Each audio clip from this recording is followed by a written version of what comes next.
Hello friends, আমাদের দৈনন্দিন জীবনে আজকাল আমরা সবাই খুব কম বেশি ইংলিশ বলেই থাকি। তাই আমাদের ফার্স্টে ছোটো ছোটো সেন্টেন্স দিয়ে ইংলিশ বলা শুরু করতে হবে। প্রথম সেন্টেন্সটির দিকে লক্ষ্য করো, কী আছে দেখো। এটা কি তাজা? এটাকে ইংলিশে বললে হবে ইজ দিস ফ্রেশ।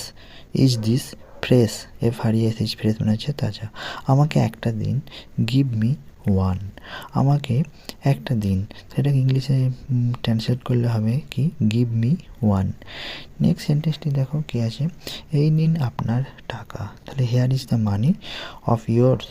এই নিন আপনার টাকা, সেটাকে ইংলিশে আমরা কেমনভাবে বলবো, here is the money of yours. Here is the money of yours. Next সেন্টেন্সটি দেখো, আমি এইগুলি নেব। I shall take this.